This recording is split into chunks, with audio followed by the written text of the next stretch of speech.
कौन ब्रह्मा का पिता है, कौन विष्णु की माँ, शंकर का दादा कौन है, हमको दे बता। ये जानने के लिए कृपया सुनिए जगतगुरु तत्वदर्शी संत रामपाल जी महाराज के अमृत वचन सर्व पवित्र धर्मों के पवित्र शास्त्रों के आधार पर।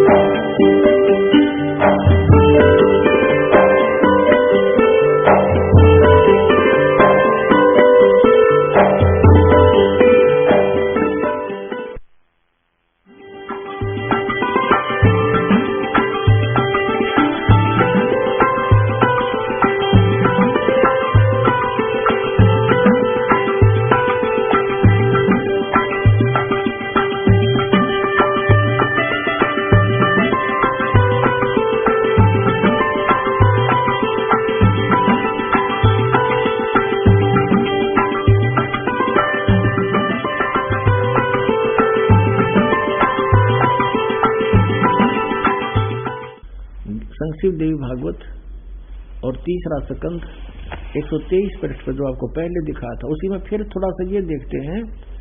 अब भगवान विष्णु कह रहे हैं तुम शुद्ध स्वरूपा हो, ये सारा संसार तुम इसे उद्भासित हो रहा है। दुर्गा को कह रहे हैं मैं ब्रह्मा और शंकर हम तुम्हारे ही कृपा से विद्यमान है, हमारा जन्म और मृत्यु होता है। आविर्भाव माने जन्म, तिरोभाव माने मृत्यु।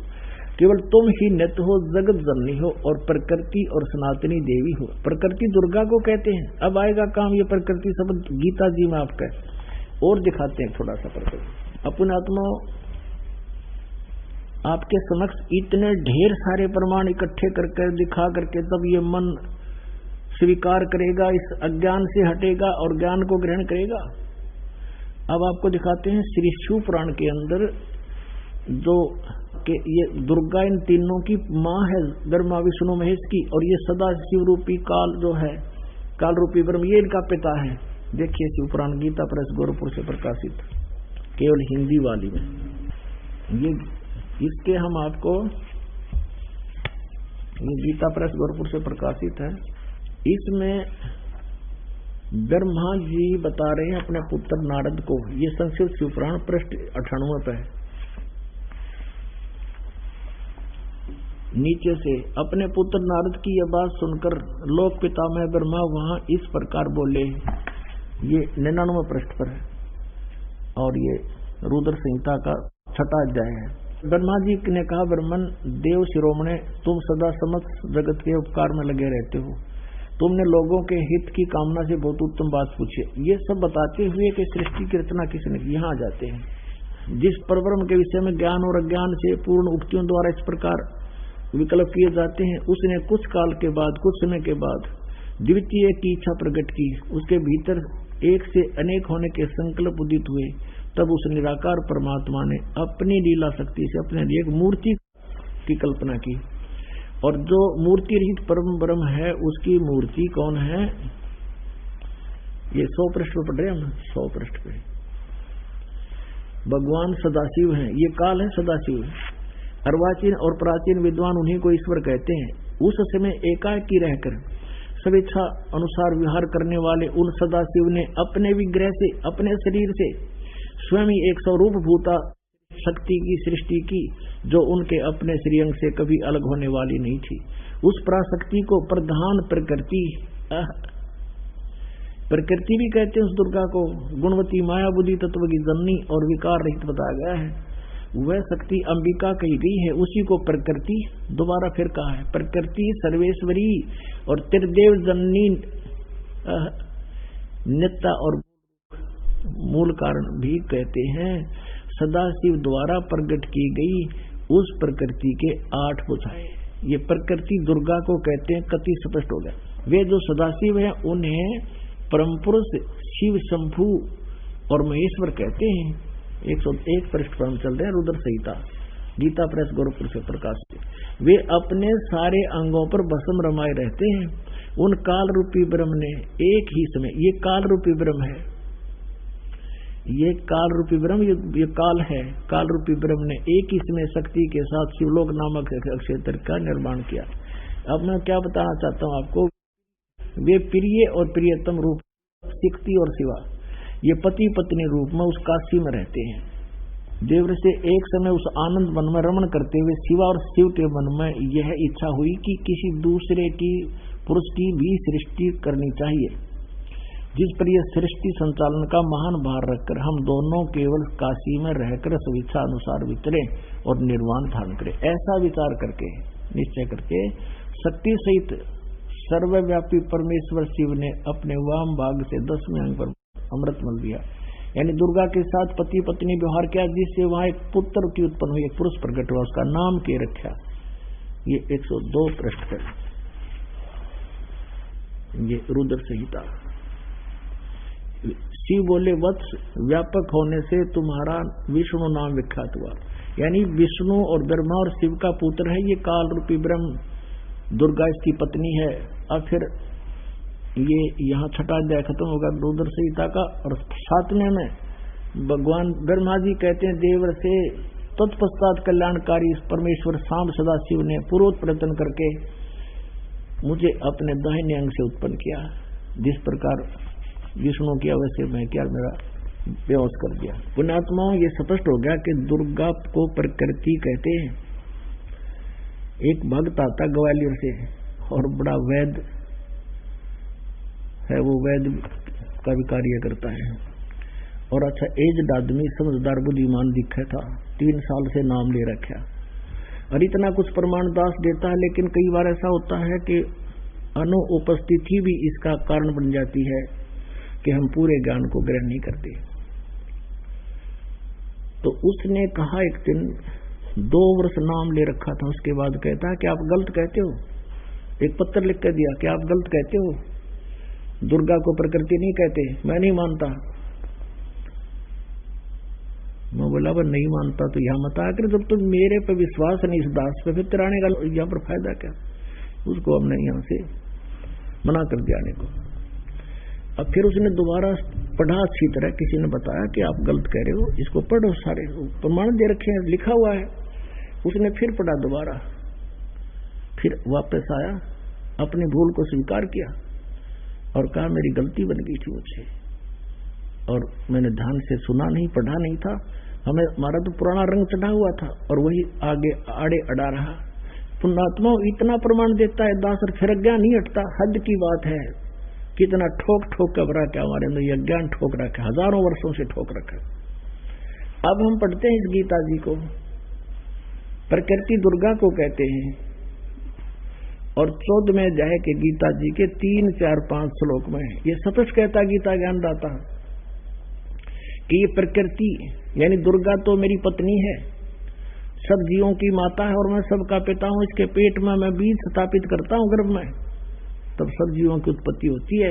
और इसी प्रकृति से उत्पन्न तीनों गुण, रजगुण ब्रह्मा, सतगुण विष्णु, तमगुण शिव जी, ये सभी जीवों को कर्माधार से या बंधन में बांधे रहते हैं। और परमात्मा कहते हैं ये झूठ बोल रहा है, ये केवल ब्रह्मा विष्णु महेश को दोषी बता रहा है। नहीं, क्या बताते हैं, ब्रह्मा विष्णु कहते हैं, ब्रह्मा विष्णु महेश्वर माया और धर्मराया कहिए, इन 500 में परम पंच बनाया, वाणी हमरी लहिए। परमात्मा कहते हैं ब्रह्मा विष्णु महेश माया और धर्मराया कहिए, धर्मराज कहें इस काल को, धर्मराया भी कहते हैं, और इन 500 ने मिलकर ये प्रपंच बना रखा है, वाणी हमरी लहिए। अकेले ब्रह्मा विष्णु महेश दोषी नहीं है। अब हम आते अपने उसी कंसेप्ट के उसी पॉइंट पर कि ये क्या कह रहा है कि अब ऐसा ज्ञान सुना दूंगा अर्जुन, इसको सुनने के बाद फिर कुछ भी जानना शेष नहीं रहेगा। और ये भगत मेरी भक्ति अवश्य करते हैं, हजारों में से कोई मेरी भक्ति करता है, लेकिन उनमें से कोई एक ही मुझे पहचान पा रहा है। मैं कौन हूँ मुझे पहचान नहीं रही। अब फिर देखिएगा श्री मद् भगवत गीता, ये देखिएगा। अब इसके हम फिर आते हैं 7वें स्कंद में, और इसमें स्पष्ट लिखा है गीता जी अध्याय नंबर 7 के श्लोक नंबर 4-5 में इकट्ठा किया है कि मेरी 2 प्रकार की प्रकृति है। एक तो जड़ प्रकृति, ये जड़ प्रकृति, और इससे दूसरी है वो जीव रूपा, यानी ये प्रकृति दुर्गा है मेरी। और 14 में अध्याय के पुण्यात्मा थोड़ा कंसेप्ट क्लियर हो जाए, क्योंकि बार बार नहीं मिलता है समय जो आदरदा बख्शी भगवान ने।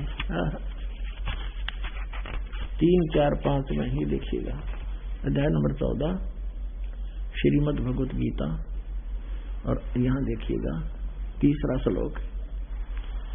हे अर्जुन, मेरी महत ब्रह्म रूप मूल प्रकृति संपूर्ण भूतों की यानी प्राणियों की योनि है, अर्थात गर्भाधान स्थान है, और मैं सबका पिता हूं। मैं उस योनि में गर्भ को स्थापन करता हूं, गर्भम दधामी, उसके संयोग से इन्होंने कुछ अपना बना रखा है। सब भूतों की उत्पत्ति यानी प्राणियों की उत्पत्ति होती है। 4 में क्या कहा है? हे अर्जुन, नाना प्रकार की शरीरों में योनियों में जितने भी मूर्तियां अर्थात शरीरधारी प्राणी उत्पन्न होते हैं, प्रकृति तो उन सब की माता है, गर्भ धारण करने वाली माता, और मैं बीज स्थापन करने वाला पिता हूं। 5वें में क्या कहा है?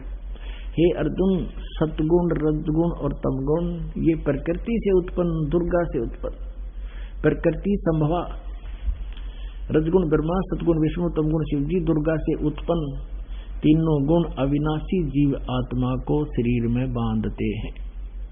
ये कहेंगे तो ये रोक रहे हैं तीनों, ब्रह्मा विष्णु महेश कर्मानुसार, और परमात्मा कहते नहीं, ये 5 मिलकर परपंच बना रखा है, हमारी बात को समझ लेना, इनकी बातों में मत आना। अब परमात्मा कहते हैं कि इन 5 ने मिलकर ब्रह्मा विष्णु महेश माया दुर्गा और ये काल कहिए, इन 5 ने मिलकर ये परपंच बना रखा है। वाणी हमारी लइए, हमारे ज्ञान को गहराई से समझना। अब हम फिर आते हैं अपने 7वें अध्याय के ऊपर।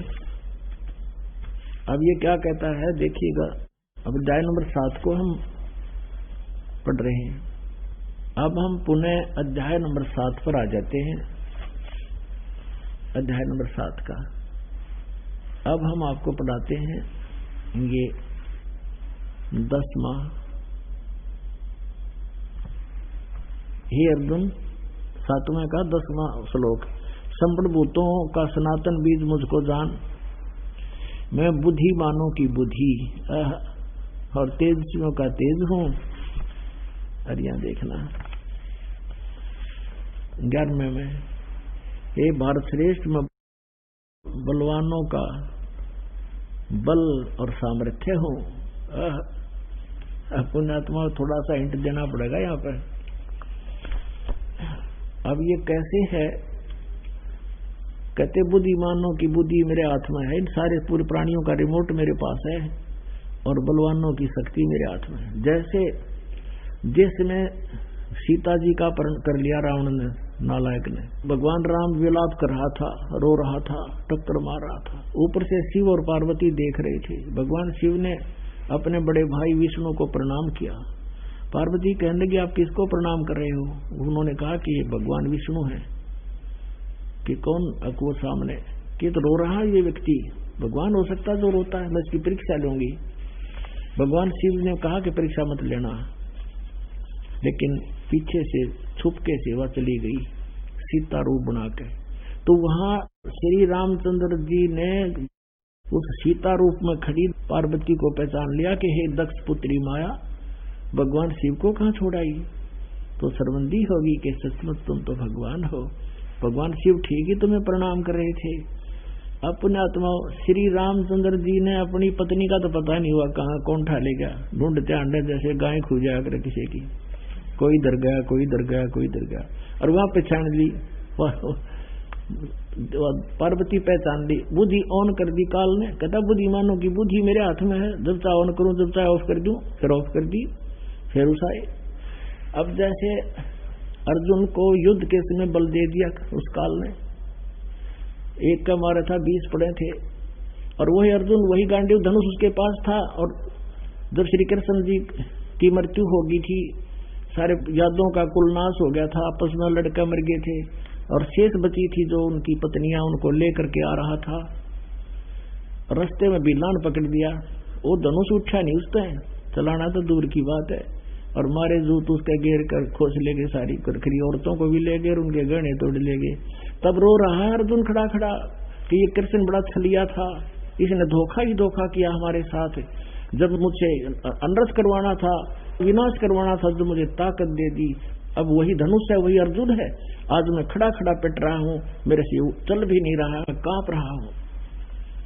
अब परमात्मा कहते तुम न उस बीमारी का ना बेरा, या कहाँ से बिजली गिर रही है, तुम श्री कृष्ण जी को दे रहा उलाने, श्री कृष्ण का रोल नहीं, ये तो उस काल के हाथ में रिमोट है। कहता बलवानों का बल मैं ही हूँ, जब चाहो दे दूं, जब चाहो वापस खींच लिया, वही बूढ़े पेट्टे खड़ा खड़ा। इसने उद्मस्ता रखा है यहाँ पर। परमात्मा कहते हैं, अब परमात्मा की इस रोशनी में हमें दिखाई देने लगे, हम के पढ़ा करते, क्या कह रहा था ये कर क्या रहा, कौन रहा है, और हम दोषी किसको मानते थे। अब देखिएगा 7वें अध्याय के 12वें श्लोक पर ये तीनों गुण आपने समझ लिए, ये कंसेप्ट क्लियर हो गया। ये 7वां अध्याय है कि रजगुण ब्रह्मा है, सतगुण विष्णु, तमगुण शिव जी। 12वां श्लोक। और भी जो सतगुण से उत्पन्न होने वाले, यानी विष्णु जी से जो सतिथि होती है वो भाव है, और जो रजगुण से उत्पत्ति और तमगुण से संहार जो हो रहा है, ये भाव जो है, उन सब को मुझसे ही होने वाले ऐसा जान, क्योंकि सब वो ही करवा रहा है, आप गुप्त बैठा है, परंतु उनमें मैं नहीं, वे मुझ में नहीं।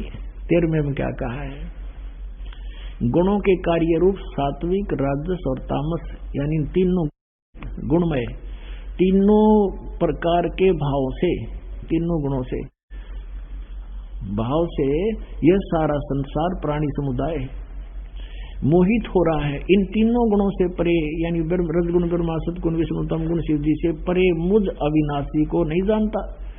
अब देखो 14 में कमाल कर दिया है, 7वें अध्याय के 14वें मंत्र में,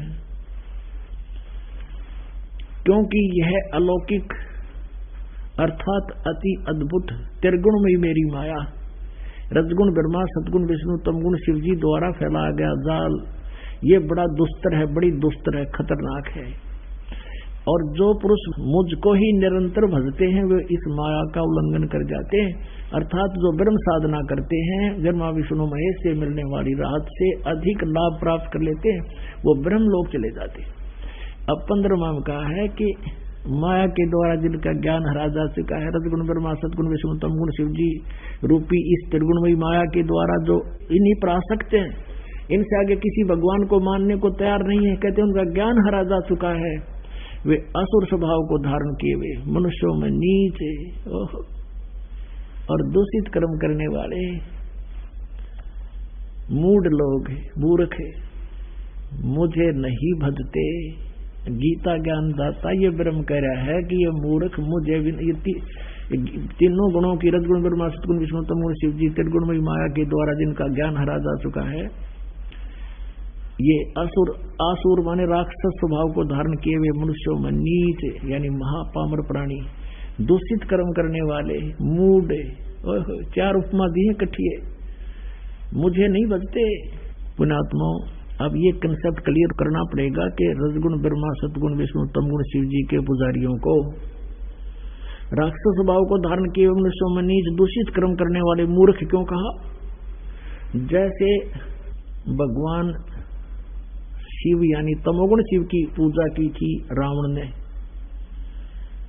राक्षस कहलाया, और कैसे जुल्म किया अपनी माता को, यानी जैसे वो श्री शिव जी का पुजारी था, और विष्णु जी शिव का बड़ा भाई है, उसके बड़े भाई की पत्नी को उठा लाया जिसकी पूजा करे तो माता हुई, अपनी माता को उठा लाया और पत्नी बनाने की चेष्टा कर रहा है, इससे भी नीच कोई कर्म होगा? शराब पीवे, दारू पीवे, मांस खावे हैं, और फिर कैसा कुत्ते वाली मौत मारा गया। दूषित कर्म करने वाले मूर्ख, आसुर स्वभाव को धारण किए राक्षस कहलाया आखिर में। फिर एक भस्मागिरी नाम का, ये गिरी पुरी नाथ, कनपाड़े, नागा, ये तमोगुण भगवान शिव के उपासक हैं। एक भस्मागिरी नाम का एक साधक था, भगवान शिव जी की पूजा करे, उसके द्वार के सामने कैलाश पर्वत पर बरने का आगे बैठ गया द्वार के सामने, और ऊपर ने पैर नीचे को सिर कर लिए। 12 वर्ष तक तपस्या करता रहा। एक दिन पार्वती ने कहा कि भगवान आप तो सर्वेश्वर हो, महेश्वर हो, आप तो समर्थ हो, क्या मांगता है आपका पुजारी, इसको फारिग करो यहां से। भगवान शिव ने कहा कि बोल भाई क्या मांगता है तपस्वी। तो भस्मागिरी ने कहा कि भगवान ऐसे नहीं मांगने वाला, अब वतन बद्ध हो जाओ तब मांगो। भगवान शिव ने सोचा कि मांगेगा, एक सिद्धि मांग लेगा, दे दूंगा। 8 सिद्धि है इसके पास, और परमात्मा कहते हैं हमारे पास असंख्य सिद्धि हैं, 8 की तो बात ही कुछ को नहीं। तो फिर क्या बताते हैं, तो उसने कहा कि ठीक है, तो भाई मैंने वतनबद्ध हो गया, मांग क्या मांगता। तभी सीधा खड़ा हो गया। उसके मन में क्या दोष था कि मैं भगवान शिव से भस्म कड़ा मांगूंगा। उस भस्म कड़े में यह शक्ति थी कि जिसके सिर पर ऐसे करके नू कह दे भस्म, सिर के ऊपर ऐसे करके, तो जल जाता था, भस्म हो जाता था, नष्ट हो जाता था, मृत्यु हो जाती थी। तो उसको पता था, और उसके मन में क्या था कि भगवान शिव ने मारूंगा, पार्वती ने पत्नी बनाऊंगा। इसी दृष्टिकोण से, इसी उद्देश्य से उसने खड़ा होकर कहा कि लाओ भगवान भस्म कड़ा दे दो। भगवान ने वचनबद्ध थे, निकाल कर उकड़ा भस्म कड़ा दे दिया अकेले भाई। अब जो ही उसके हाथ में भस्म कड़ा आया उस पुजारी के, और उसने बोला ले शिवजी बोले होशियारी तुझे मारूंगा। अब उसने देखा तो राक्षस एकदम चेहरा बदल गया, इसका आंखें बदल गई। कहता इस पार्वती को पत्नी बनाऊंगा, मेरा यही उद्देश्य था। हा हा हा कर दांदरे का डर। अब भगवान शिव ने ठोक दी डांक वहां से। जब देखा उसका सचमुच चेहरा बदल गया इसका, तो अब हम ही अविनाशी का करते भगवान शिव ने, इस शंकर जी ने। अविनाशी होता डरने की जरूरत थी, खड़ा हो जाता गाजा करके करेगा वो। आगा आगा भगवान पाछा पुजारी जोटे की तरफ भाग रहे हैं, किता किता पैर टेके भगवान शिव के। अब वहां परमात्मा आए, पार्वती रूप बना। ये तो कहते विष्णु आया, विष्णु का उतना था वहां उनके बीच में खड़ा उनका। परमेश्वर आए और फिर वहां पार्वती रूप बना के गंडत नाथ नचा के उस भस्मागिरी को मारा। फिर विष्णु रूप धारण करके वो परमात्मा वहां पहुंचे जो शिव जी भागे जा रहे थे, क्योंकि ये उसी के बच्चे जिस प्राप्ति आती है ये संभालते हैं आकर के। तो आगे जाकर खड़े हो गए विष्णु रूप में और कहा डट भाई डट, रुक जाओ। ने बोला बाजले विष्णु आ जा, पीछे राक्षस हमारे पीछे पड़ा हुआ, भस्म कड़ा मांग लिया मेरे से। तब भगवान विष्णु ने कहा कि ये तेरा कड़ा रहा, रुक ले। भगवान विष्णु रूप में थे, विष्णु ही कहेंगे हम। अब भगवान शिव का समझ में आवे नहीं कि भाई ये भस्म कड़ा कहां से आ गया, कि ये कैसे ला, नहीं जा आप जल्दी कर। वो शंकर जी कह रहे हैं कि कैसे प्राप्त किया, कि मैंने उसको मार दिया। वह राख दिखा ली जब जच्ची कि हो यू पड़ा इतना शेर, तब उसका कड़दा डटा, दिल धड़कना बंद हुआ भगवान शिव का। अब देखो वो दुष्ट इंसान, तमोगुण का पुजारी, शिव का पुजारी, और शिव को भगवान और उसकी पत्नी बुगले वाला ध्यान। इसलिए इनको कहा राक्षस स्वभाव को धारण किए हुए मनुष्यों में नीच दूषित कर्म करने वाले। रब भगवान को और उसने मारने खातिर बाज लिया, राक्षस से कम है ये। और क्या लक्षण होते हैं राक्षस के? और दूषित कर्म अपनी ही माता ऊपर, यानी जो मान ले गुरु रूप में भी थे, तो गुरु की पत्नी मां के तुल्य होती है, और उस पर नीत खराब कर आई। अब हिरण्यकशिपु ने रजगुण ब्रह्मा की तपस्या की थी, साधना की थी, पूजा की थी, और उससे सिद्धि मांग ली। सुबह मरू ना श्याम मरू, रात मरू ना दिन मरू, ये वर मांग लिया। इससे तो हल्दी की गांठ से भगवान बन गया और अपने ही पुत्र प्रहलाद का शत्रु हो गया। इसे जुल्म गुजार दिया उस पुण्यात्मा पर, और कुत्ते वाली मौत मारा गया अंत में। राक्षस स्वभाव को धारण किए मनुष्यों में नीच दूषित कर्म करने वाले ये मूर्ख, गीता ज्ञानदाता कहता मुझे भी ना बचते। अब रह गए सतगुण के पुजारी। एक बार कुंभ का मेला भरा था, काफी वर्ष पहले की बात है। उसमें क्या होता है कि जैसे हर की पैड़ी हरिद्वार के अंदर, कुंभ का मेला बना था, कुंभ की पर भी लगी थी, तो वहां ये पहुंच जाते हैं। जैसे गिरी अलग से, पुरी अलग से, ये तमोगुण के उपासकों की भी अलग अलग कैटेगरीज हैं। गिरी, पुरी, सन्यासी, कनपाड़े, नागा और ये सरस्वती, ये सारे तमोगुण शिव के उपासक हैं। ये तो अलग अलग अपने ग्रुप में जाके इकट्ठे हो जाते हैं। और वैष्णव जो होते हैं ये भगवान विष्णु सतोगुण के उपासक हैं। वैष्णव भगवान विष्णु सतोगुण के उपासक हैं, वो वैष्णव अलग से इकट्ठे हो गए। और ये नागा भी भगवान शिव के तमोगुण के उपासक हैं।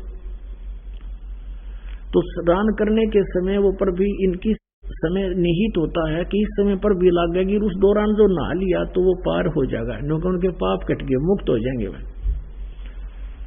परमात्मा कहते हैं जिस जोड़ में तुम नहाने से मोक्ष मानते हो दरिया में, वो मछली, मेंढक और जीव जंतु पहले विद्वान थे, तुम्हारी पर भी थे, पहले उसमें थे, और पर भी उसमें नहाए और फिर भी उसके अंदर रहे, वो मुक्त ना हुए। फिर भी जैसे था, हम अपने कंसेप्ट पर आते हैं, पॉइंट पर।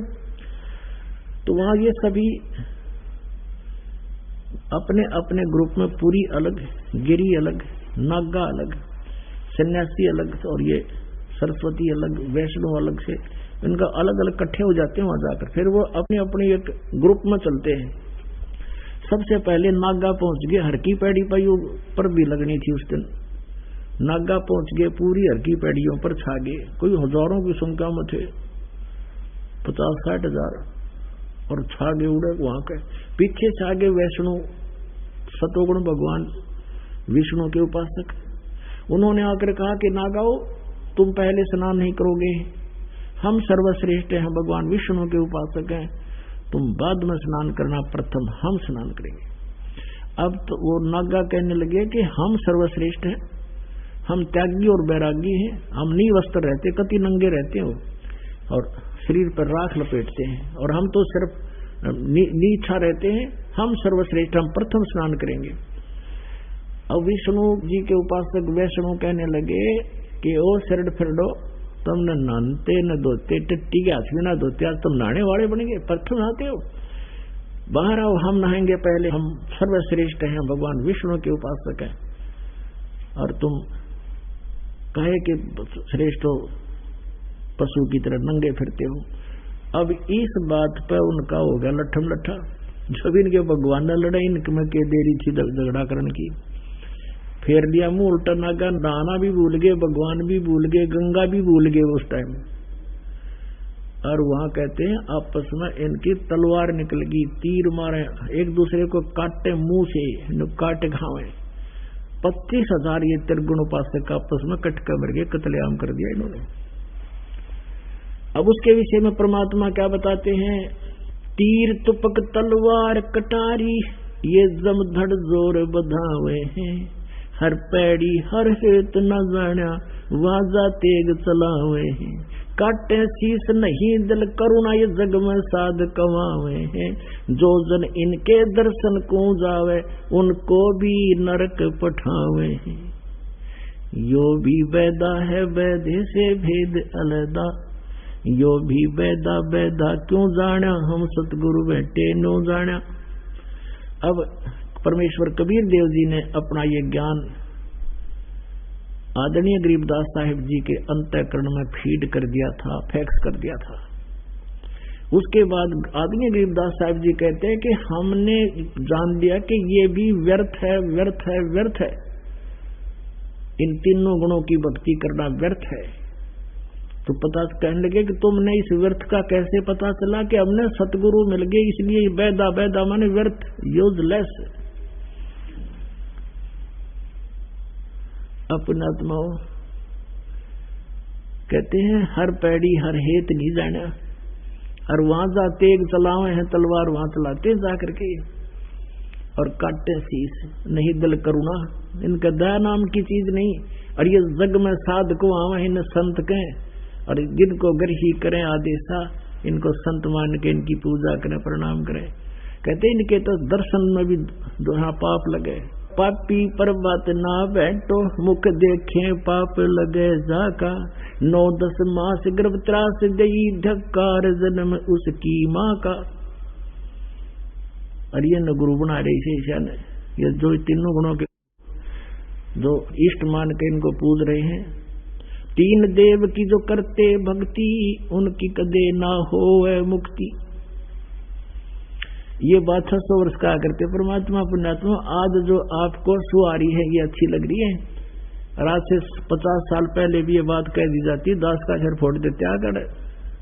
और अब गुण गाते हैं, गुण संघर्ष के लिए तैयार हो गए हमारे बच्चे, जा जाकर घर घर गांव गांव में ढंडोरा पीट रहे हैं कि क्योंकि वो सब आपके अपने बहन भाई हैं, वो सभी दुखी हैं, उनको अज्ञानता से परिपूर्ण कर रखा है नकली संतों ने, और उनको समझा रहे हैं, उनकी वो समझ पा रहे हैं और अब भागे आ रहे हैं। इतनी सर्दी, और आप कहां कहां से चल कर आए हो। ये रहम है आपके ऊपर परमात्मा का, उसकी प्रेरणा के बिना आप आदमी ऐसी सर्दी में तो घर बैठा हो ना, पड़ोस में नहीं जाओ, दूसरे घर में न सोचा सुबह देखा इतनी ठंड गिर रही है। और कई बार तो पेशाब की आदत हो जाना, जब भी नहीं सोचो और देख लो घंटे के पास देखूंगा। और आप वहां से चलाए सब कुछ छोड़कर ऐसी सर्दी में, कोई ट्रेनों से कोई बसों से 24-24 घंटे चल करके आप पहुंचे, या मेर है आपको भगवान की। और ये अमर कथा आपको सुनने को मिल रही, कितने दयालु है परमात्मा। सारे बच्चों को रजाई में बैठा के, अरे आपके अंदर जैसे दूध प्या कर बच्चे ने जबरदस्ती नो कहा ना बेटा ले थोड़ा सा पी ले, ऐसे ही अमृत ज्ञान आपको पिलाया जा रहा है। या रहम है आपके ऊपर परमात्मा का ना। ये ज्ञान ये बात हमने कौन सुन दे, जय गणेश जय गणेश जय गणेश देवा लायरन देन केंद्र हमारे को मूसे के सुवारी थारी लाडुआ से छकरिया, बताइए ये भगवान थे।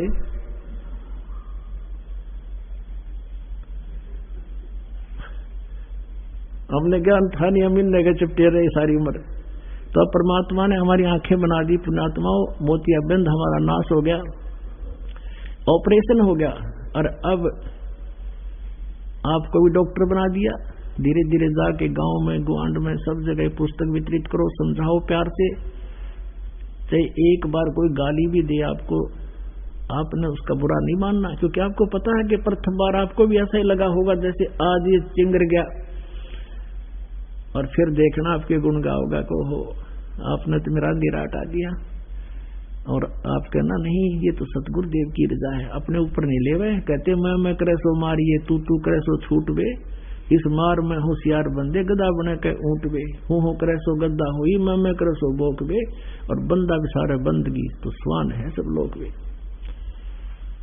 तो कहने का भाव ये है कि अपने सिर नहीं ले, परमात्मा का दिया हुआ ज्ञान है। अपने ऊपर कोई आपकी प्रशंसा करता, आपने बड़ा बढ़िया ज्ञान बताया, आपको मैं फूक भर जाएगी, फिर ब्रह्मा विष्णु में ऐसा बड़ा हाल हो जाएगा, फिर आपका फिर तुम जुत्ता हो जाओगे। हमारा कोई ब्योत नहीं, हम जीव हैं, भगवान गॉड गिवन ज्ञान है, और हमें पता लग गया वहां गए उसका संदेश। एक नौकर बनके, एक डाकिया बनकर हम पुस्तक ले जा रहे हैं। हमारा इतना ही ब्योत है, और इतना ही समझ अपने आप को, हम जीव हैं अपने आत्मा।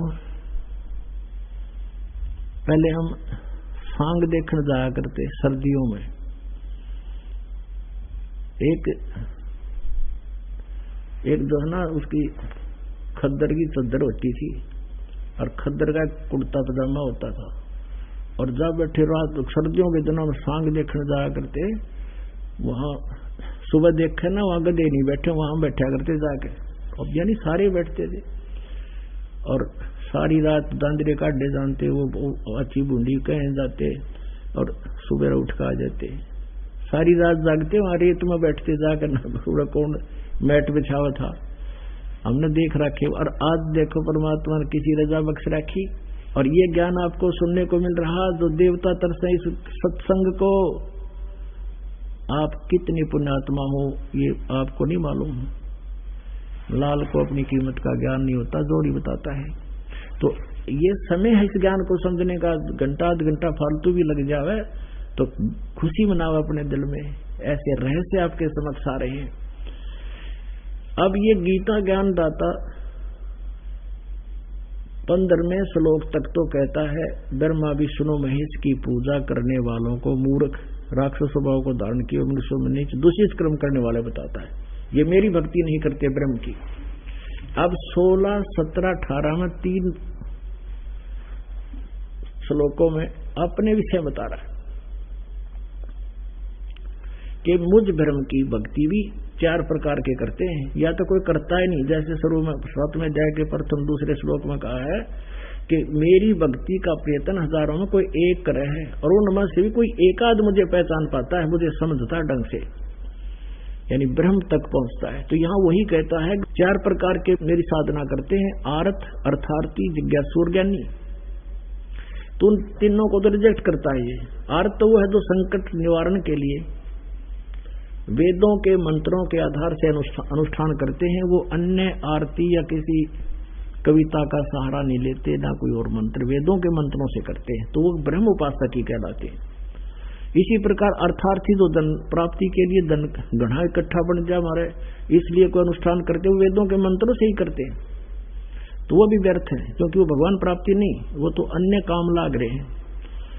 और तीसरा जिज्ञासु, जैसे घर से निकला भगवान पाने के लिए, आज्ञा ज्ञानी संत टकरा गए, उनसे खचड़ा ज्ञान इकट्ठा किया, आप वक्ता बन गया, वो जिज्ञासु, वो भी व्यर्थ बताया नहीं। अब चौथी प्रकार के ज्ञानी हैं। ज्ञानी का अर्थ है कि जिसने ये समझ लिया कि मनुष्य जीवन बार बार नहीं मिलेगा, और मनुष्य जीवन का मूल उद्देश्य है परमात्मा पाना, मोक्ष करवाना, जन्म मृत्यु से पीछा छुटवाना। और फिर उन्होंने वेदों को पढ़ा, जैसा भी उनकी समझ में आया, उन्होंने ये मान लिया कि अन्य देवताओं की पूजा भी नहीं करनी चाहिए, केवल एक परमात्मा एकम, जिसके बराबर दूसरा ना हो, उसकी भक्ति से ही लाभ होगा, मोक्ष होगा। अब उन्होंने जैसा भी वेदों को समझा, उसके आधार से इस ब्रह्म को, क्योंकि यजुर्वेद अध्याय नंबर 40 के मंत्र नंबर 15 में लिखा है, वायु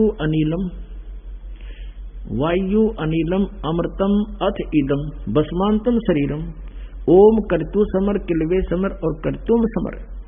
वेद ज्ञानदाता कह रहा है कि मेरा एक ओम नाम है, और इसका अंतिम सांस तक, जब शरीर छूटे तेरा, यानी शुरू से लेकर अंतिम सांस तक मेरे ओम नाम का जाप काम करते करते सिमरण कर, विशेष कसरत के साथ सिमरण कर, और मनुष्य जीवन का मुख्य उद्देश्य मान कर इसका सिमरण कर। इस प्रकार सिमरण करने से तो जो तुझे ब्रह्म ओम से जो लाभ मिलना है वो अमृत हुआ गति तेरी हो जाएगी। तो इन्होंने ऋषियों ने ये तो ले लिया कि ओम नाम है, नथिंग एल्स, और कोई मंत्र नहीं, ऐसे गीता जी में, ऐसा वेदों में केवल एक ओम मंत्र है। और उन्होंने ओम नाम को पूर्ण परमात्मा का मान लिया, और ब्रह्म को सुप्रीम पावर मान लिया, पूर्ण ब्रह्म। इनका मोतियाबिंद था यजुर्वेद के अध्याय नंबर 40 के श्लोक नंबर 10 से लेकर 13 तक 2 बार कहा है कि कोई तो परमात्मा को संभवात कहता है, जन्म लेता है, को असंभवात कि वो जन्म नहीं लेता, वो तो निराकार है। इसका ज्ञान भी तत्वदर्शी संत कराएंगे, उनसे सुनो, वो बताते हैं सही सही। और कोई ये कहता है जिसने एक अक्षर ज्ञान हो गया उसको तुम विद्वान बोल देते हो, अविद्या, और जिसको थोड़ी सी विद्या होगी उसको विद्वान कह देते हो, ज्ञान हो गया अक्षर।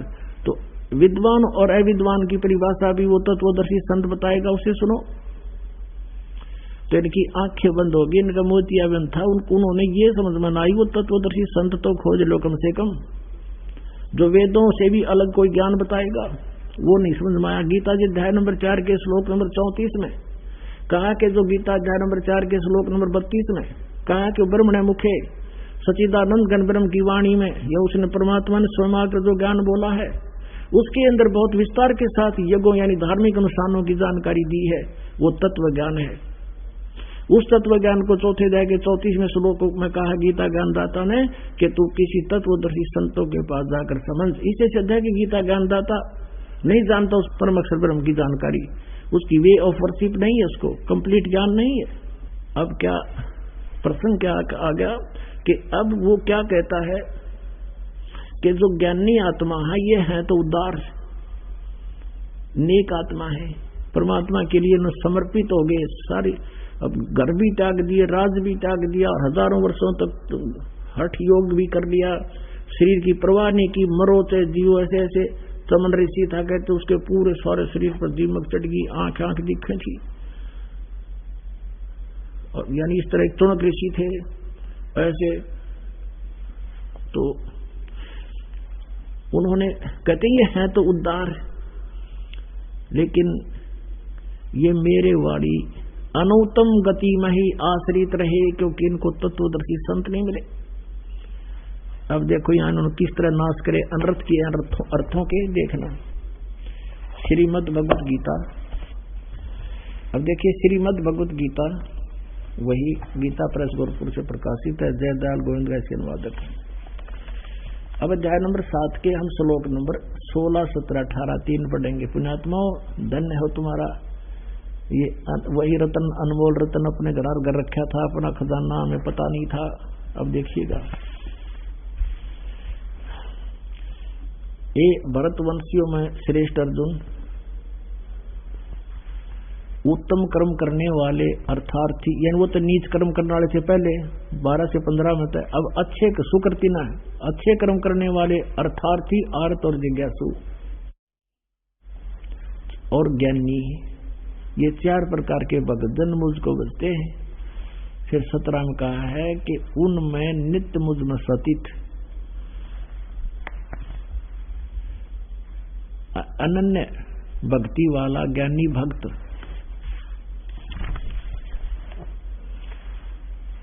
अति उत्तम है, क्योंकि मुझको तत्व से जानने वाले ज्ञानी को मैं अत्यंत प्रिय हूं और वह ज्ञानी मुझे अत्यंत प्रिय है। अब देखो 18वें में क्या कहा है कि तो चौथे प्रकार के वो मुझे अच्छे लगते हैं, क्योंकि वो अन्य देवी देवताओं की पूजा नहीं करते, वो मेरी साधना कर रहे हैं। उदारा सर्वे एव एते ज्ञानी तु आत्मा एव मे मतम आस्थित सही युक्तात्मा माम एव अनुतमाम गतिम। 18वां श्लोक। इन्होंने क्या अनुवाद किया है, वे सभी उदार हैं, परंतु ज्ञानी तो साक्षात मेरा स्वरूप ही है। यह मेरा मत है। गीता ज्ञान तत्व कहते हैं ये मेरा मत है। और क्योंकि वह युक्त आत्मा यानी भगवान में लीन आत्मा, इसका अर्थ है युक्त आत्मा भगवान में लीन, जो है मतगत मन बुद्धि वाला ज्ञानी भक्त अति उत्तम अनुत्तमाम है। तरह के भैया अनुत्तमाम यानी अति उत्तम कर दिया, लिखना था अति अनुत्तम, अश्रेष्ठ, घटिया, वेरी बैड गति रूप मुझ में ही आस्थित, अच्छी प्रकार आस्थित है। इसका अर्थ क्या बनता देखना, उदारा सर्वे एव एते ज्ञानी तु आत्मा एव मे मत। मेरे मत के अनुसार, यह मेरा मत है कि सभी ज्ञानी आत्मा, ये ज्ञानी आत्मा है तो सब की सब बड़ी उदार है, भगवान के लिए समर्पित है। आस्थित से ही युक्त आत्मा, ये आस्थित माने ये आश्रित है। माम एव अनुत्तमाम गतिम, मेरी अति घटिया अनुगति में ये मुझ में ही आस्थित है, क्योंकि इनको तत्वदर्शी संत नहीं मिला। युक्त आत्मा भगवान में लगी हुई आत्मा, ये माम एवं अनुतमाम गतिम, माम माने मेरी, ये इन्होंने क्या किया है, ये सभी उद्धार हैं, परंतु ज्ञानी तो मेरी आत्मा, ये मेरा मत है।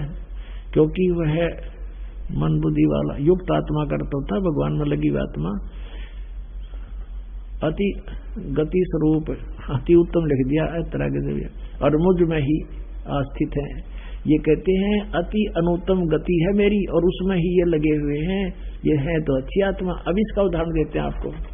पुणात्माओं, श्रीमद् भगवत गीता का ज्ञान ये काल दे रहा है। गीता के अध्याय नंबर 4 के श्लोक नंबर 5 और 9 में, अध्याय नंबर 2 के श्लोक नंबर 12 में, अध्याय नंबर 10 के श्लोक नंबर 2 में ये स्पष्ट कहता है कि मेरा जन्म और मृत्यु होता है, तेरी भी होती है, मेरी भी होती है, तू नहीं जानता, मैं जानता हूं, मेरे जन्म और कर्म अलौकिक है। इससे सिद्ध है कि गीता ज्ञानदाता नासवान है, इसकी जन्म मृत्यु होती है। गीता जी अध्याय नंबर 8 के श्लोक नंबर 1 में अर्जुन ने पूछा कि प्रभु आपने अध्याय नंबर 7 के श्लोक नंबर 29 में जिस तत्ब्रह्म के बारे में कहा कि उसको जानने के बाद और सारे धातुओं से परिचित, सब कर्मों से परिचित व्यक्ति केवल जरा और मरण से छूटने का प्रयत्न करता है, तो वो किम तत्ब्रह्म 8वें अध्याय के प्रथम मंत्र में श्लोक में पूछा। उसका उत्तर दिया तीसरे में, 8वें अध्याय के तीसरे श्लोक में, गीता ज्ञानदाता ना कि वो परम अक्षर ब्रह्म है वो, यानी वो गीता ज्ञानदाता से अन्य है। इसलिए गीता जी अध्याय 18 के श्लोक नंबर 62 में कहा कि अर्जुन तू सर्वभाव से उसकी शरण में दास की कृपा से तू परम शांति को और सनातन परम धाम को प्राप्त होगा। गीता जी अध्याय नंबर 15 के श्लोक नंबर 1 से लेकर 4 में और 16-17 में बताया है कि उल्टा लटका हुआ संसार रूपी वृक्ष है, ऊपर को जड़ पूर्ण परमात्मा है, नीचे को तीनों गुण रूपी शाखा है, और जो शांति सभी इस संसार रूपी वृक्ष के सभी विभाग बता देगा। सर पुरुष कौन है, अक्षर पुरुष कौन है और परम अक्षर पुरुष ब्रह्म कौन है, शाखा क्या, पत्ते क्या है, सवेदवित वो तत्वदर्शी संत है। उसके पश्चात परमेश्वर के उस परम पद की खोज करनी चाहिए। 15वें अध्याय के 4थे श्लोक में कहा है कि जहां जाने के बाद साधक फिर लौटकर कभी संसार में नहीं आते हैं, उनका पूर्ण मोक्ष हो जाता है। अपने बारे में 8वें अध्याय के 5वें और 7वें श्लोक में कहा है कि मेरे में मन वाला हो, मेरे में भावित रहे, मुझे प्राप्त होगा। युद्ध भी करना पड़ेगा, युद्ध भी कर, मेरा सिमरण भी कर। इससे सिद्ध है कि इसमें परम शांति नहीं हो सकती। जहां युद्ध का रोल है वहां शांति नाम की चीज नहीं, और जहां जन्म और मृत्यु है वहां शांति नहीं। और फिर वो परम धाम कहाँ हुआ, जा जाने के बाद वापस नहीं आते, तो वो परमात्मा अन्य है। इसलिए ये कहता है कि मेरी जो गति है वो अनुतम है। 7वें अध्याय के 18वें श्लोक में मेरे ओम से जो मिलने वाली गति, 8वें अध्याय के 13वें श्लोक में कहता ओम इति एकाक्षरम, ओम इति एकाक्षरम ब्रह्म ब्रह्मण माम अनुसमन यह प्रियाति तदंदेहम सयाति परमाम गतिम। ये देखिएगा अब 13वें श्लोक में है, यहाँ संस्कृत भी पढ़ लेंगे क्योंकि देवनागरी लिपि है। ओम इति एकाक्षरम, जैसे शिव पुराण में आपने कहा था, काल कह रहा था ब्रह्मा और विष्णु को कि ये एक ओम, यह एक अक्षर है मेरा, सब इनसे मिलकर ओम इति एकाक्षरम ब्रह्म व्यवहारण माम अनुसमरण ये परियाति तदंदेहम सयाति परमाम गतिम। मुझ ब्रह्म का, माम ब्रह्म, मुझ ब्रह्म का केवल एक ओम, यह एक अक्षर है, नथिंग एल्स। हरे कृष्ण हरे राम राधे श्याम सीताराम दिखा दो किधर गीता में, मूर्ख बना रहे दुनिया ने। यह परियाति तदंदेहम, जो शरीर छोड़कर जाते समय तक इसका जाप करता है, सयाति परमाम गतिम, यानी ओम से मिलने वाली जो परम गति है वो ब्रह्मलोक है, और ब्रह्मलोक में गए हुए प्राणी भी वापस आते हैं। ये देखिए ये 8वें अध्याय का ये 16वां श्लोक है।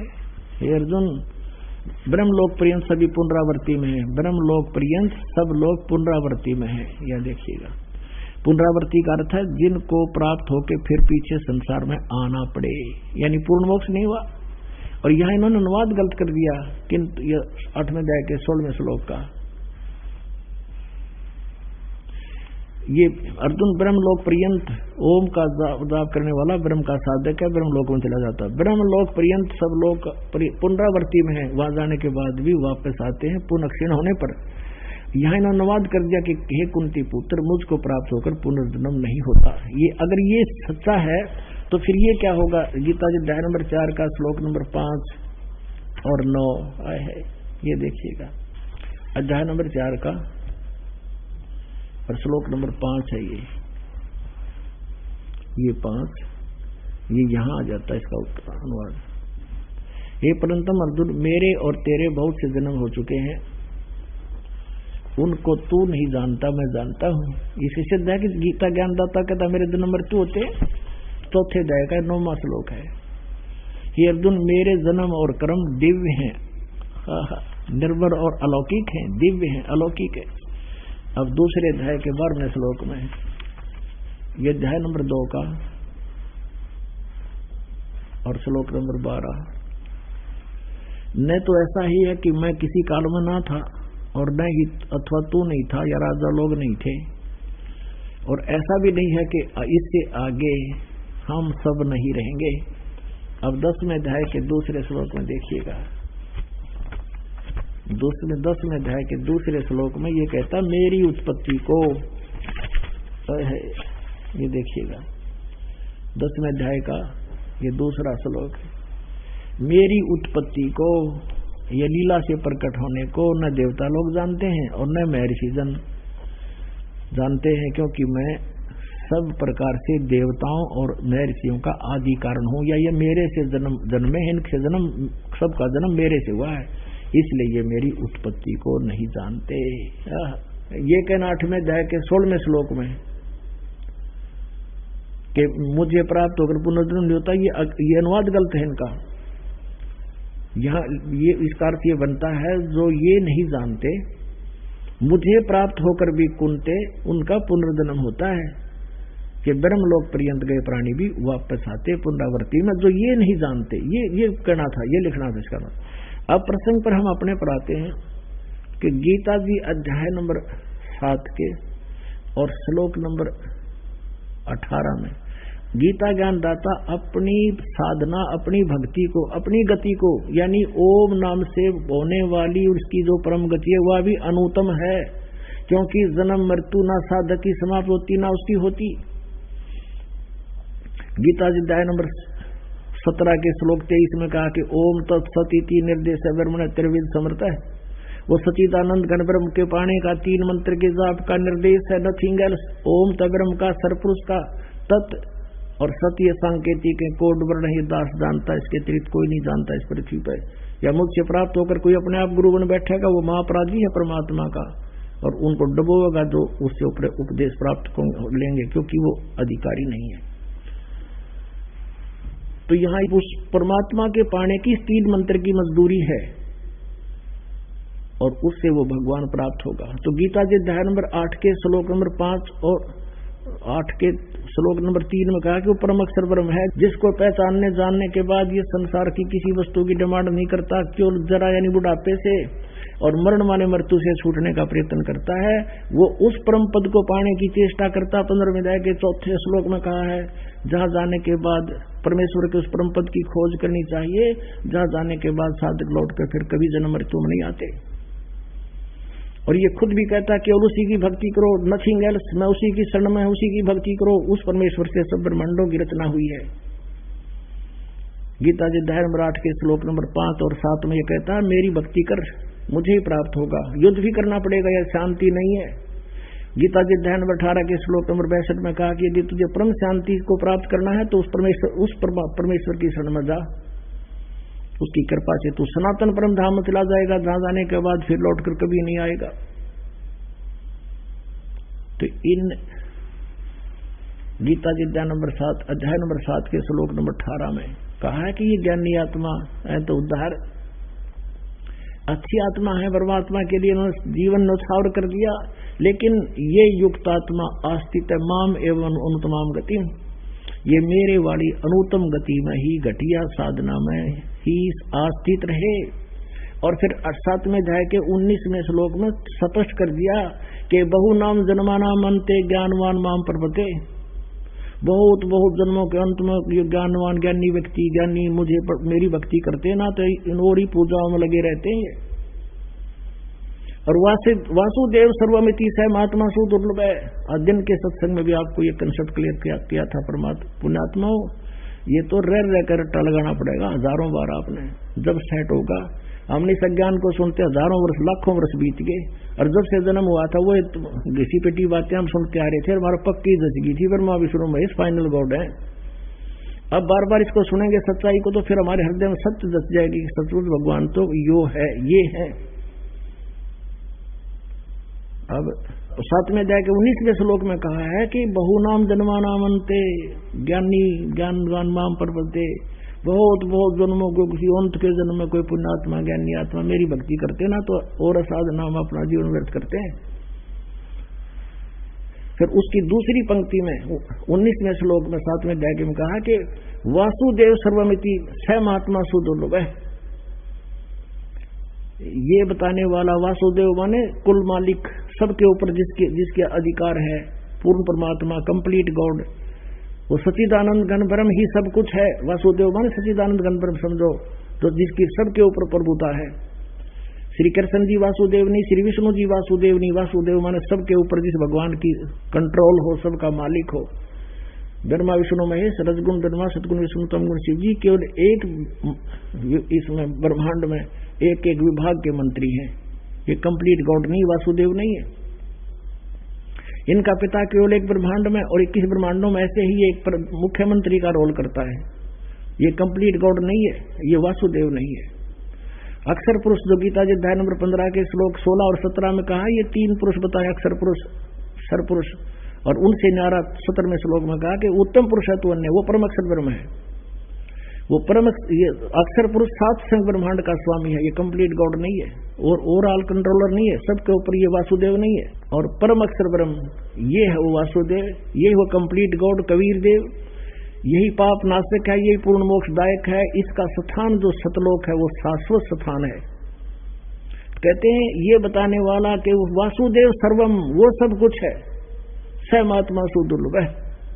वो संत वो महात्मा तो बड़ी मुश्किल से मिलेगा।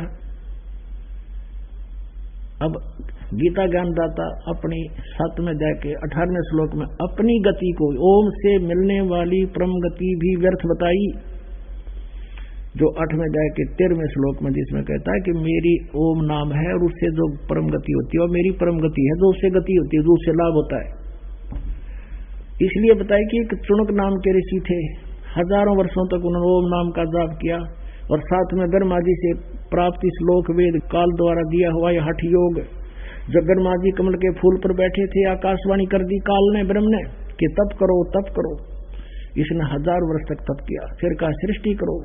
इसमें सिद्धियां प्राप्त कर ली, रिमोट अपने हाथ में, सारा कुछ हमारे से ऐसे कराता है। ब्रह्मा जी ने सोचा ये भगवान की आकाशवाणी है, तप करना। बाद में वेद मिले उसको, वेदों में केवल ओम नाम एक अकेला, वेदों से तो ओम नाम ले लिया, आकाशवाणी हठयोग काल का ले लिया, दोनों की खिचड़ी बनाकर साधना करने लग गए। जबकि गीता जी अध्याय नंबर 17 के 5 और 6 श्लोक में कहा कि जो शास्त्री जी को त्याग के मनमाना हट करते हैं, साधना करते हैं, ये दुष्ट व्यक्ति हैं और ये मुझे भी क्रस करते हैं, इनको घोर नरक में ठोकूंगा। किसी भी संत ने देख लो जिन्हें भगवान मिला, किसी ने हठयोग नहीं किया। गरीबदास जी किसान थे, जाटते खेती करते थे, हल जोतते थे, बाल बच्चेदार थे। आदरणीय गरीबदास साहिब जी, आदरणीय नानक साहिब जी बाल बच्चेदार थे, खेती करते थे, बाद में पहले नौकरी करते थे। किसी भी संत को देख लो, बात ये नहीं है कि ब्याह करवा कर, नहीं, दादू साहब थे उन्हें शादी नहीं करवाई, लेकिन वो कर्म योगी थे और हठ योग नहीं करते थे, अपना सिंपल साधना करते थे। तो ऐसे ही कहने का भाव ये है कि जो साधना है वो बिल्कुल सही है, जिन संतों ने की वो ये हठ योग नहीं है उसमें। तो इन ऋषियों ने वो खिचड़ी ज्ञान से ओम का जाप किया और हठ योग किया, हजारों वर्षों तक साधना की, उससे सिद्धियां आ गई। रिमोट काल के हाथ में एक मानधाता चक्रवर्ती राजा था, पूरी पृथ्वी का शासक, सार्वभौम शासक था। उसके मन में यह आया कि कोई किसी छोटे राजाओं ने तेरे अधीन है, उन्होंने किसी ने तेरी पराधीनता अस्वीकार तो नहीं कर दी।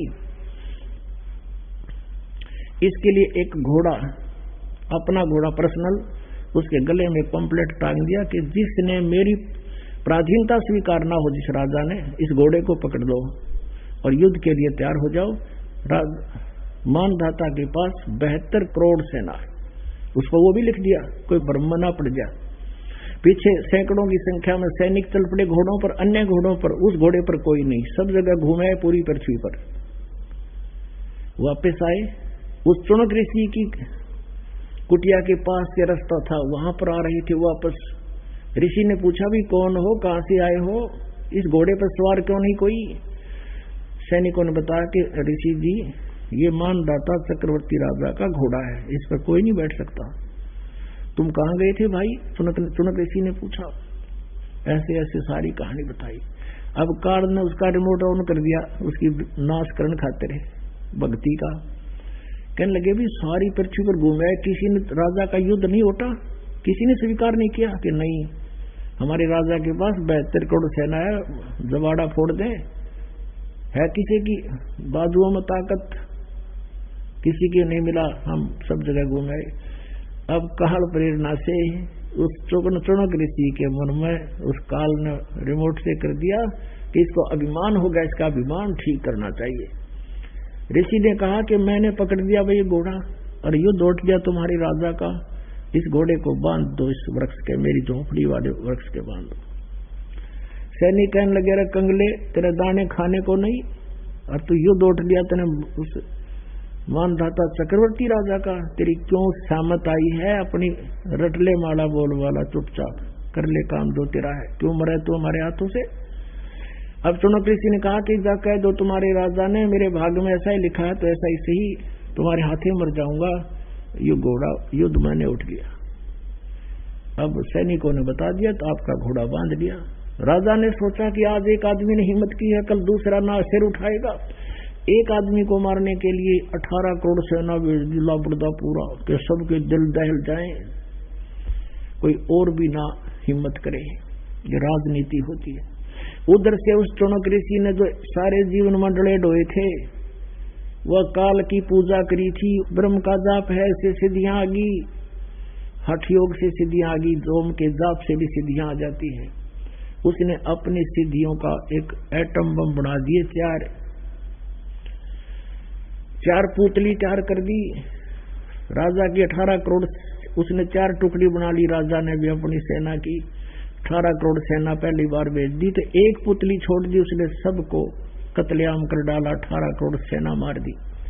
राजा ने दूसरी टुकड़ी भेज दी, ऋषि ने दूसरी पुतली छोड़ दी, 72 करोड़ सेना का नाश कर दिया। पुण्यात्मा, अब परमेश्वर कबीर साहब बताते हैं, 72 क्षौणी अक्षय करी, चुनक ऋषि सुवर एक, ये दे धारे जोरा फिर ये सभी काल के बेखे। ओए होए होए, हे भगवान, कितनी प्यारी वाणी कही। एक ही अमृतवाणी के श्लोक में दोहे में कह दिया कि 72 करोड़ सेना अक्षय करी, अक्षय माने नाश कर दिया 72 अक्षौणी का। और चुनक ऋषिश्वर एक, उसको ऋषिश्वर कहा करते, ऋषियों में श्रेष्ठ, सर्व प्रधान, यानी उस इस काल के पुजारियों के सबसे श्रेष्ठ के ये लक्षण हैं। और दे धारे या मौत फिरे, ये सभी काल के भेख है, ये काल के ब्रह्म तक के पुजारी कहते हैं। ये दे धारे जिंदी मौत अंड है मानस के आदमी व्यक्ति के रूप में। ये ऋषि को हमारे ये एटम बम बड़े फिरे सारे। अब वहां अर्की पैड़ी बजाकर सत्यानाश कर दिया, 32,000 मर गए लड़के। ये दे धारे कहते जोरा मौत फिरा, ये एक दूसरे में काट खाए। अब चाहे तो पुण्यात्मा हथियार से मार दे, और चाहे अपनी वचन शक्ति से मार दे। जिसके पास जैसी भी साधना शक्ति जंतर मंत्र है वो उसका हथियार है, और उसका पाप भी उसको प्राप्त होगा। अब चुनक ऋषि ने 72 करोड़ प्राणियों का नाश कर दिया। अब देख काल के जाल, ये समझ में कैसे आवे? जब तक इसके पुण्य रहेंगे, पुण्य और पाप अलग अलग डिपॉजिट होते हैं प्राणी के। जैसे गीता जी अध्याय नंबर 7 के श्लोक नंबर 29 में कहा है कि जब तक मेरे इस ज्ञान का जो आश्रय कर लेगा, जैसे चौथे अध्याय के 34वें श्लोक में कहा है कि तत्वदर्शी संतों के पास जाकर उस परमात्मा की तत्व ज्ञान को समझ, वो बताओगे सारी ज्ञान। तो कहते हैं मेरे इस ज्ञान का आश्रय करके 7वें अध्याय के 29वें श्लोक में। और जो व्यक्ति उस तत्वब्रह्म से परिचित है, सभी कर्मों से परिचित है, और सभी आध्यात्मिक ज्ञान से जो परिचित होगा, वो केवल जरा और मरण से छूटने का प्रयत्न करता है। तो तत्वदर्शी संत ही बता सकते हैं। तो यहाँ वो कर्म बताए जाते हैं। यहाँ क्या है कि काल के लोक में दोनों ही पुण्य और पाप दोनों मिलेंगे आपको, अलग अलग आपके जमा हो जाते हैं। अब देखो कैसा खेल है। हजारों वर्षों तक उसने ओम नाम का जाप किया, तपस्या की, उस तप से तो उसका तप से बन गया, तप उसको राज्य मिलेगा, इंद्र बन जाएगा, पूरी पृथ्वी का कभी राजा बन जाएगा। ओम नाम के जाप से ब्रह्मलोक में जाएगा, वह हजारों युगों तक ब्रह्मलोक में जो ठाठ करेगा, अपनी पूंजी से वहां मौज करेगा, इस पुण्यों से, ओम नाम के जाप की कमाई से। और फिर उसको वहां बर्बाद करके ये फिर यहीं गदा फिर नरक में जाएगा, नरक में भोगेगा अपने पाप कर्मों को, फिर शेष गणे बच जाएंगे, फिर पृथ्वी लोक पर आओगा। यहाँ आकर कुत्ता बनेगा यू, जब 100 पल इसकी सारी निचड़ जाएगा, सारी इसकी खत्म हो जाएगी ऊपर कमाई, और फिर इसको पृथ्वी में पटकेगा, कुत्ता बनेगा ये। और कुत्ते शर में इसके कीड़े पड़ेंगे। ये 72 करोड़ सेना जो मारी है, ये इसका अपना बदला लेंगे, इसको पट्टी करने वाला नहीं मिलेगा। ऐसा जुल्म है कर रखा है इस काल ने, हमें ऐसा अंधा बना रखा है। अब परमात्मा कहते हैं 72 सोणी अक्षय करी चुनक ऋषि ईश्वर एक, ये दे धारे मौत फिरे, ये सभी काल के भेख, ये ब्रह्म के काल तक के पुजारी, ये भी ऐसे सत्यानाशी है। तो यहाँ गीता ज्ञानदाता भी कहता है कि ये सभी ज्ञानी आत्मा है तो उद्धार, लेकिन ये मेरे वाली अनुतम गति में ओम से मिलने वाली जो परम गति वो भी अनुतम है, क्योंकि जन्म मृत्यु नहीं गई, कर्म दंड भोगना ही पड़ेगा, शांति नाम की चीज नहीं। पुणात्माओं, सतगुरु मिले तो इच्छा मिटे, पद मिल पदे समाना, चल हंसा उस लोक पठाऊं जो आज अमर अस्थान, चार मुक्ति जहाँ संपी करती माया होरी दासी, दास गरीब अभय पद पर से वो मिले राम अविनाशी। बोलो सतगुरु।